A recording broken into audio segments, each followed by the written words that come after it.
घर के काम से फ्री होती तो बोर होती, जिसके बाद उसने घर में ही दुकान खोलने की सोची। अरे ये इतने सारे कपड़े, अरे बहू क्या करेगी इनका? माँ जी, मैं घर में बोर होती हूँ तो सोचा सामने के कमरे में कपड़ों की दुकान खोल लूं। घर का काम भी हो जाएगा और 4 पैसों की कमाई भी। अरे वाह वाह, ये तो बहुत ही अच्छी बात है। मैं भी तेरी मदद कर दिया करूंगी।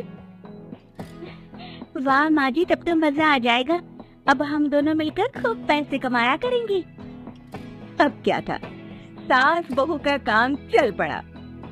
एक दिन, अरे राकेश की माँ, सुनती हो? कहाँ चली गई? भूख के मारे पेट में चूहे कूद रहे हैं।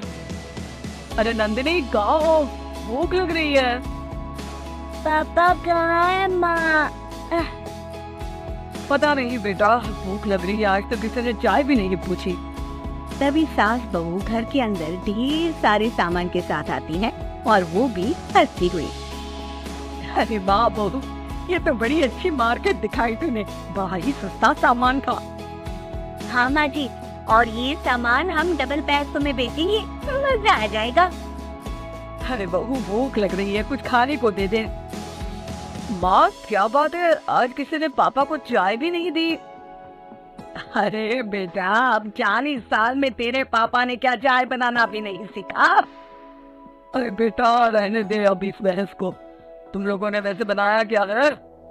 बहू परेशान हो जाती है और सास को अकेले में लेकर जाती है। माँ जी, आज तो हम लोगों ने खाना ही नहीं बनाया। अरे बेटा, बाहर के छोले भटूरों से पेट इतना भर गया कि याद ही नहीं रहा कि घर में ये लोग भी हैं खाना खाने के लिए। अब क्या किया जाए? तभी घर में एक महिला आती है। ये वो सुनार है, आप लोगों की यहाँ साड़ी बिकती है, जरा दिखाएंगे क्या?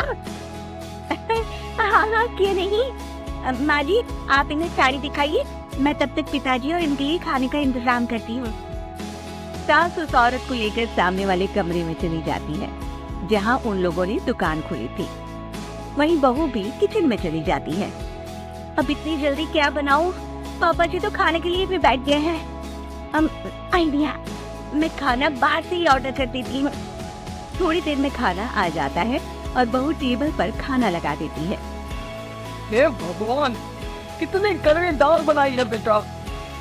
नहीं नहीं पिताजी, वो क्या बात है नंदिनी, रोटी तो चबाई ही नहीं जा रही है। लग रहा है रबड़ खा रहा हूँ। एक तो इतने महंगे होटल से खाना मंगवाया और वो भी इन लोगों को पसंद नहीं आया। तभी सास नोट गिनती हुई बाहर आती है। वाह माँ जी, बड़ी कमाई हुई लगती है। हाँ, मैंने वो 2000 वाली साड़ी 3000 में बेच दी। अरे वाह माँ जी। दोनों सास बहू बहुत खुश हो जाती हैं। मेरे पेट में ना बेटा जोर का दर्द हो रहा है। अरे माँ, क्या हुआ? पेट में दर्द? बाहर का कुछ खाया था क्या? मैदा तो नहीं खा लिया? मैंने छोले भटूरे खाए थे। माँ क्यों खाए? आपको तो पता है कि आपको मैदा सूट नहीं करता। चलिए माँ को डॉक्टर के पास ले जाते हैं। तभी अंदर से पापा की आवाज आती है। हे भगवान, मेरा तो पेट खराब हो गया। सब पिताजी के पास जाते हैं। पिताजी, आपको क्या हुआ? खाना बासी था शायद। अरे पिताजी, नंदनी जानती है कि बासी खाने से आपकी तबीयत खराब हो जाती है, तो वो ऐसा क्यों देगी, है ना नंदनी?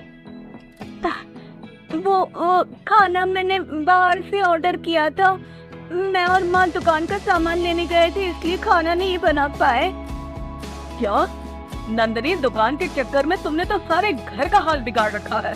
चलो अब माँ और पापा को लेकर अस्पताल चलते हैं। अस्पताल में जाने पर डॉक्टर कहते हैं, हाँ, इन दोनों को तो एक दिन के लिए एडमिट करना पड़ेगा। क्या?